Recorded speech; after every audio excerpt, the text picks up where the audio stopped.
ప్రియమైన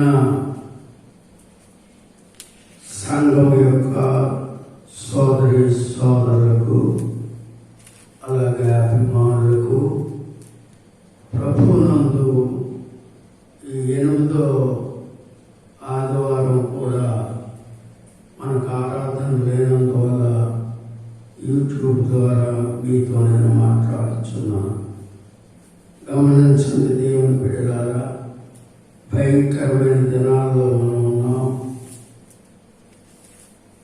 యేసుక్రీస్తు నమ్మిన మనలను ఫ్రీగా ఆరాధన చేసుకోనివ్వకుండా మరి దేవుని మందిరాలని మూయబడి ఉన్నాయి. కనుక దేవుని సన్నిధిలో దైవజనుడిగా మీకు నేను మనవి చేసేది ఏంటంటే, యూట్యూబ్ ద్వారా మీతో నేను మాట్లాడుతున్నాను. ఈ వారం దయచేసిన వాక్యం, మూలవాక్యం ఏంటంటే పరిశుద్ధత. పరిశుద్ధత లేకుండా ఎవరు ప్రభువుని చూడలేరని దేవుని వాక్యం సెలవిస్తుంది. రెండో విషయం ఏంటంటే, పరిశుద్ధత లేకుండా ప్రభువుని ఆరాధించిన దానివల్ల ఫలితం లేదు. పరిశుద్ధత లేకుండా ప్రభువుతో మాట్లాడలేము. పరిశుద్ధత లేకుండా పరలోకం చేరలేము. కనుక పరిశుద్ధత అవసరం. గమనించి దేవుని సన్నిధిలో ఈ వాక్యం గమనించాలని ప్రభు పేట మీకు నేను మనవి చేస్తున్నాను. దానియేలు గ్రంథం 1వ అధ్యాయం 8వ వచనములో భక్తుడైన దానియేలు ఈ 70 సంవత్సరాల చెరలో షద్రక్, మేషక్, అబేద్నెగోలు, దానియేలు ఈ మహామహులంతా కూడా చెరకు తీసుకెళ్ళిపోయారు. చెరకు తీసుకెళ్ళిపోయినప్పుడు వారి దేశం యొక్క పరిస్థితిని బట్టి వారు అనుసరించాలి. వారు పెట్టే భోజనం తినాలి, వారిచ్చిన నీళ్ళు త్రాగాలి, వారు ఎలా నడవమంటే అలా నడవాలి. కారణం ఏంటంటే వీరు చెరలో ఉన్నారు, బానిసలుగా ఉన్నారు. దానిని బట్టి వీరేమో కూడా మాట్లాడటానికి వీలు లేదు. అయినను దానియేలు అంటున్నాడు, మీరు ఒక్కసారి బాగా గమనించండి.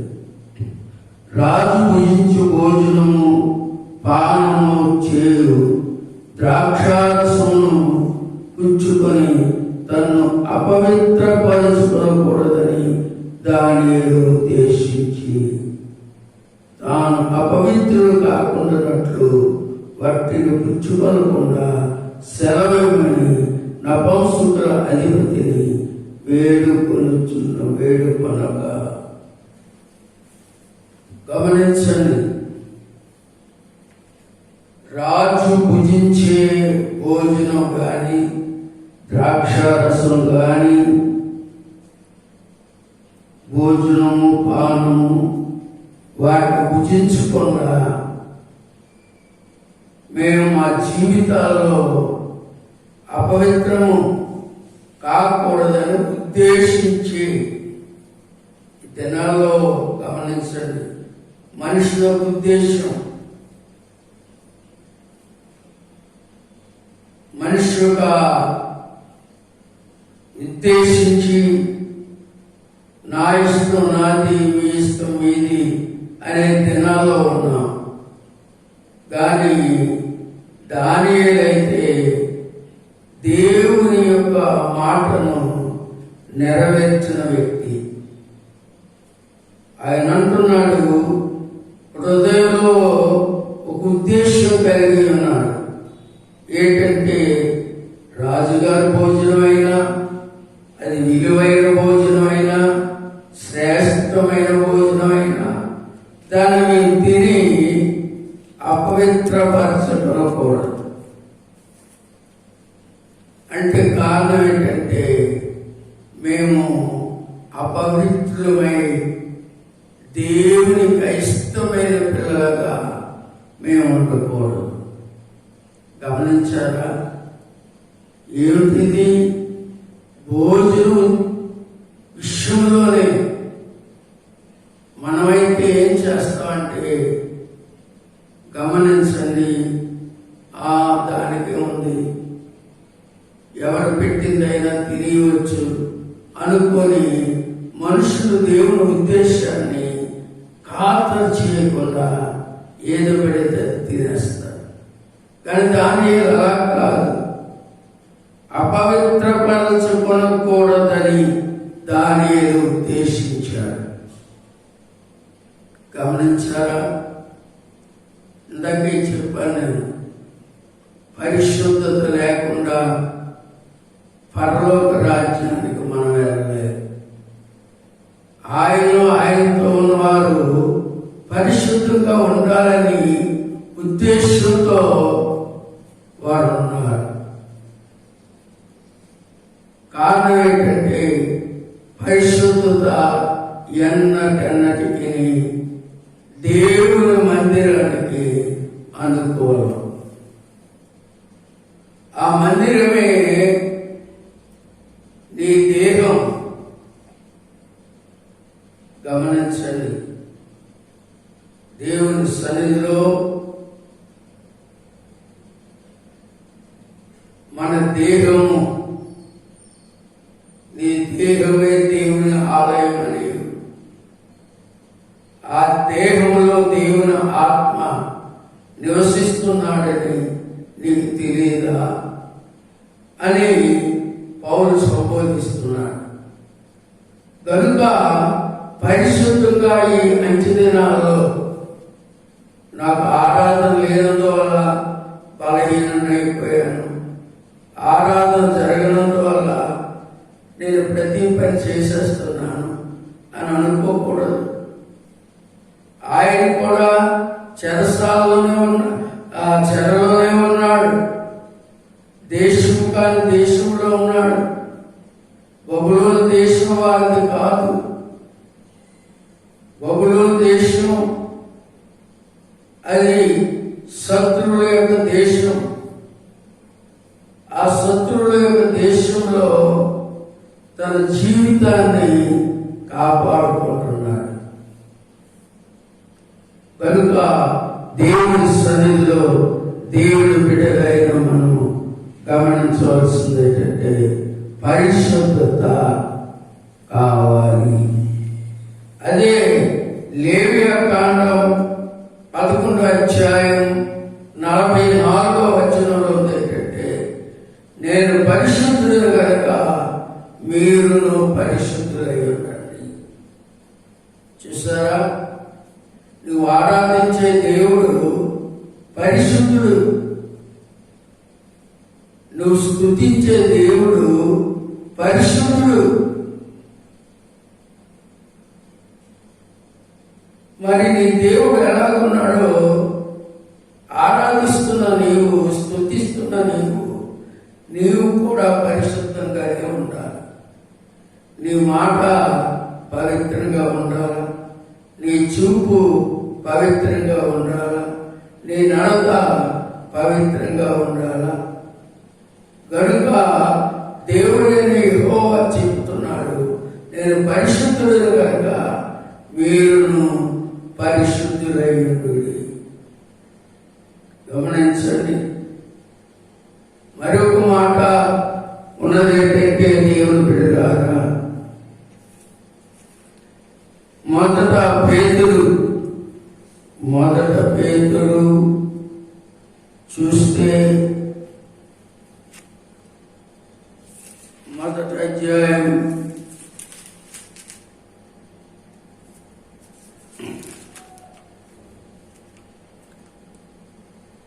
1 పేతురు పత్రిక మొదటి అధ్యాయము 14వ వచనం నుంచి కొన్ని మాటలు వ్రాయబడి ఉన్నాయి. నేను పరిశుద్ధుడనై ఉన్నాను కనుక మీరు పరిశుద్ధులై ఉండుడి.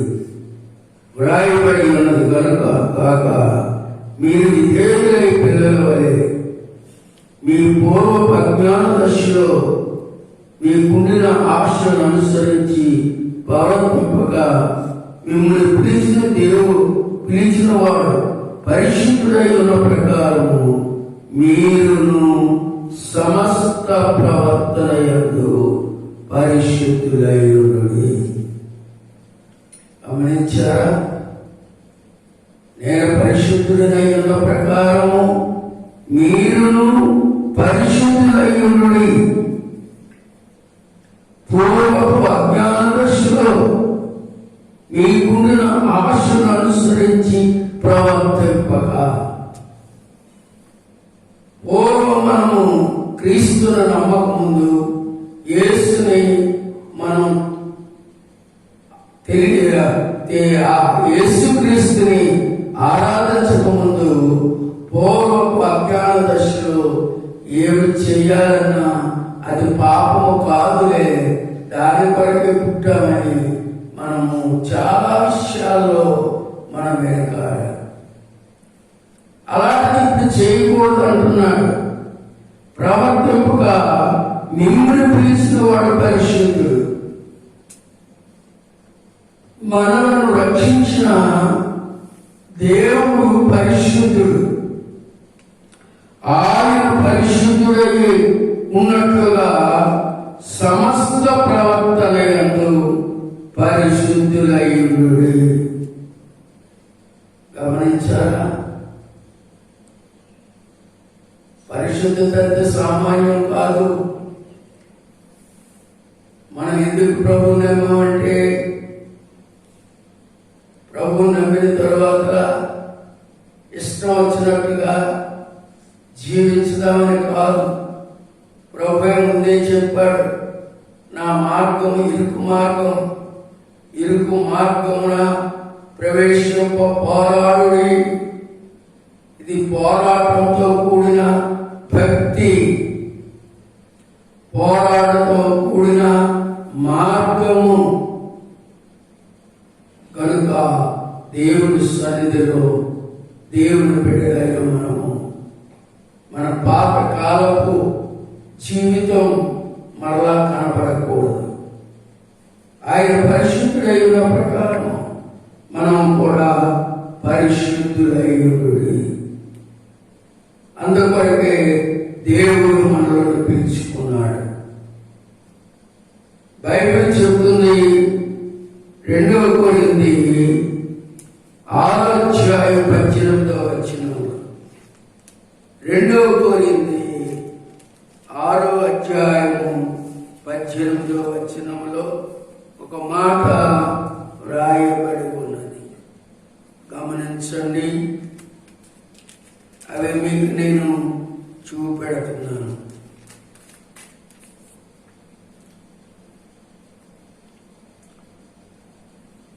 గమనించండి. 2 కొరింథీ పత్రిక 6వ అధ్యాయము 18వ వచనం నుంచి, మనం జీవము గల దేవుని ఆలయమై ఉన్నాము, అందుకు దేవుడు ఇలా సెలవిచ్చుచున్నాడు, నేను వారిలో నివసించి సంచరితును, నేను వారి దేవుడినై ఉందును, వారు నా ప్రజలై ఉందురు. కావున మీరు వారి మధ్య నుండి బయలు వెళ్ళి ప్రత్యేకముగా ఉండుడి, అపవిత్రమైన దానిని ముట్టకుడని ప్రభు చెప్పుచున్నాడు. గమనించారా? మనం లోకంలోనే ఉన్నాం. మన చుట్టూ లోకస్తులు ఉన్నారు. లేకపోతే అదే స్ట్రీట్లో మనం కూడా అతిథి తీసుకొని ఉన్నాం.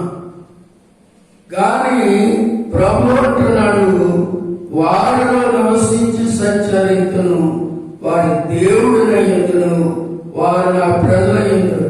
మీరు వారి మధ్య నుండి బయలువెళ్ళి ప్రత్యేకమైన జీవితం.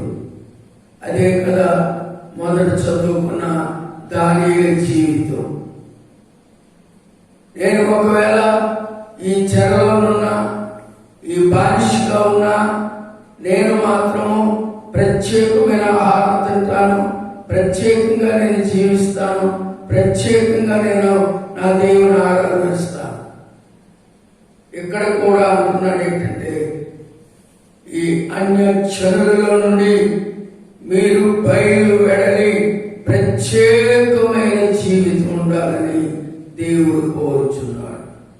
వింటున్నారా సోదరి సహోదరులారా? 8 వారాల్లో మీ జీవితం ఎలా ఉందో ఒక్కసారి పరిశీలించుకోండి. ఇంటిలో ఆరాధన ఉందా? ఇంటిలో పవిత్రమైన జీవితం కలిగి ఉన్నారా? దేవుడు చూస్తున్నాడని భయపడుతున్నారా? దేవుడు ఆకాశం మీద ఉన్నాడు, నువ్వు భూమి మీద ఉన్నావు. ఏం జీవితం నువ్వు జీవిస్తున్నావో అది చూస్తున్న దేవుడు. ఆయన కనుదృష్టికి మరుగైనది ఏది లేదు. కనుక 8 వారాలు ఆరాధన లేదంటే నీ ఆత్మీయ బ్రతుకులో ఎలా ఉన్నావో ఒక్కసారి ఆలోచించు. పరిశుద్ధత కావాలని దేవుడు కోరుచున్నాడు. ఎందు గురించంటే యెషయా గ్రంథంలో 35వ అధ్యాయంలో మనం చూస్తే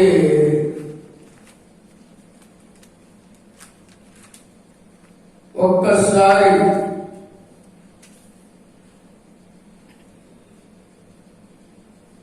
గమనించండి. 35వ అధ్యాయము 8వ వచనం.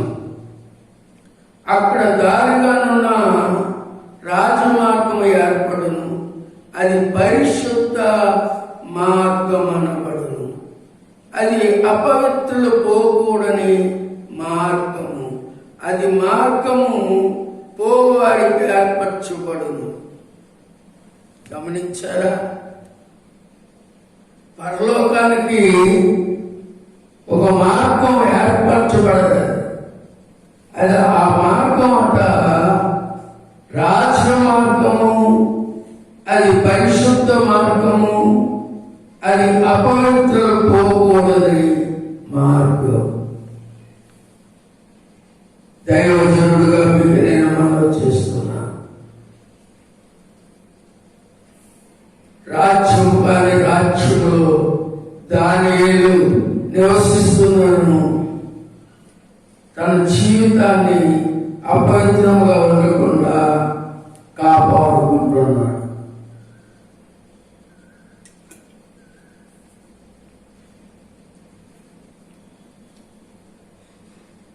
గమనించారా దేవుని బిడ్డలారా?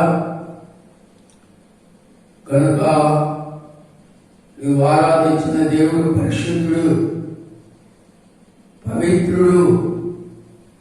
హెబ్రీయులకు రాసిన పత్రిక 7వ అధ్యాయం 26వ వచనంలో ఉన్నమాట ఏంటంటే, నేను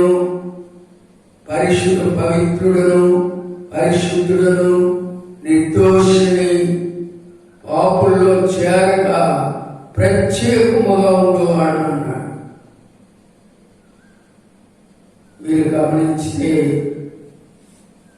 అలాగ మనం జీవించడానికి, మనం బ్రతకడానికి మన జీవితంలో మనం సిద్ధపడతాం. కనుక ఈ యొక్క ఆదివారం మీ మధ్యకి నేను ఒక వాక్యాన్ని పట్టుకొని వచ్చేది ఏంటంటే, భక్తుడైన దానియేలు ఆ దేశంలో, బాబేలు దేశంలో ఉన్నాను. నేను రాజుగారు ఇచ్చిన భోజనం తిని నా జీవితాన్ని అపవిత్రపరుచుకోను. నీతిగా ఉంటాను, పరిశుద్ధంగా ఉంటాను. ఏదో ఆ ధాన్యపు గంజి తాగి నా జీవితాన్ని కాపాడుకుంటాను. దేవుని బిడ్డ, నీకు ఆహారం లేకపోయినా పర్వాలేదు, మంచి భోజనాలు లేకపోయినా పర్వాలేదు, కానీ నీ జీవితంలో, నీ బ్రతుకులో ఏ ఆహారం తిన్నా అది దేవుని కొరకని నువ్వు తిని నీ జీవితాన్ని కాపాడుకోవాలని ప్రభు పేరట మనం చేస్తున్నా. కనుక నీ దేవుడు పరిశుద్ధుడు. లేవియాకాండం 25వ అధ్యాయంలో ఒక మాట ఉన్నది. లేవియాకాండం 25వ అధ్యాయము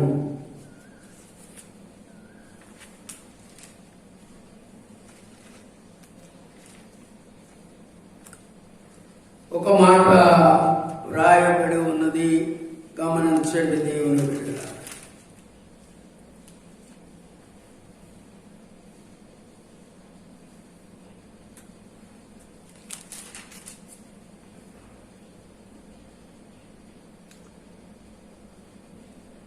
గమనించండి.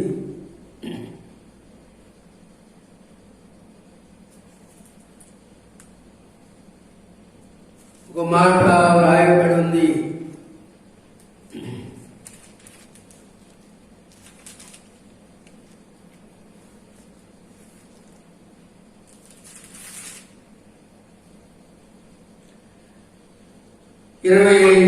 నిర్గమాకాండం 25:8 వచనంలో, నేను వారిలో నివసించినట్లు వారు నాకు పరిశుద్ధ స్థలమును నిర్మింపవలెను. గమనించారా? మనం ఎక్కడ కూడుకున్న పరిశుద్ధులుగా కూడుకోవాలా? ఎక్కడ కూడుకున్న పరిశుద్ధులుగా కూడుకోవాలా? అప్పుడే మన మధ్యన ఉంటాడు. యేసయ్య చెప్పాడు కదా, ఈ పరిశుద్ధులు ఎక్కడైతే 2-3 నా పేట కూడి ఉంటారో వారి మధ్య నేను ఉంటాను అన్నాడు. కనుక దేవుని సన్నిధిలో నీ దేవుడు నీలో, నీ హృదయంలో నివసించాలంటే ఆ హృదయం పరిశుద్ధంగా ఉండాలి, పవిత్రంగా ఉండాలి. దేవుడు మనలందరూ పరిశుద్ధులుగా చేసి మన మధ్యన నివసించి ప్రభు ఉన్నతమైన ఆ రాజ్యంలో మనం ప్రవేశించినట్లుగా మనం నడిపించుగాక. మహాపరిశుద్ధుడా, మహోన్నతుడైన తండ్రి, నీ పరిశుద్ధ నామమునకు వందనాలు చెల్లిస్తున్నాం. నువ్వు పరిశుద్ధుడివి,